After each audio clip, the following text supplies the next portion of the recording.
ስለ ጓደኝነት ጭዌ ከተነሳ አይቀር ማለት ነው የአብዛኞቻችን ጓደኝነት ለምን የሚፈርስ ይመስላችኋል? ጋይስ ምን የሚያፈርሰው ይመስላችኋል?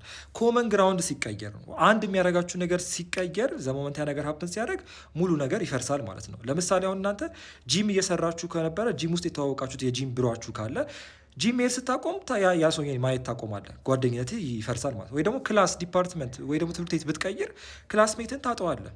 ክለብ በመሄድና ኢቬንት በመሄድ የተዋወቀው ጀለስ ካለ ዘሞመንት እዛ መሄድ ስታቆም ጓደኝነት ያበቃል። ኮመን ግራውንድ ያስፈልጋችኋል ብቻ ባጭሩ። በስራ በጨላ ግን ከሆነ ማለት ነው መቼም አትለያዩም ጋይስ፣ የምሬን ነው። እግዚአብሔር ለማገልገል ምናምን እሱም አንድ የሚያደርጋችሁ ነገር ነው።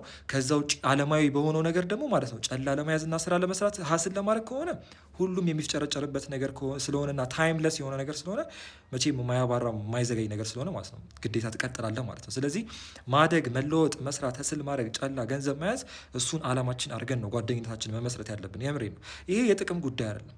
ገባችሁ? ያ ነገር መምጣት አለበት። እንዳውም በቢዝነስ የመጣ ጓደኝነት ሞር ዘለቂታዊነት አለው። እኔ አሁን ካደግኩ በኋላ ያስተዋልኩት ነገር እንጂ እንዳውም የድሮ ጓደኞቻችሁን ቢዝነስ እንስራ ብላችኋቸው እንዳውም ትጣላላችሁ ጋይስ። የምሬን ነው። እኔ ስላጋጠመኝ ከራሴ ልምድ ነው የምነግራችሁ።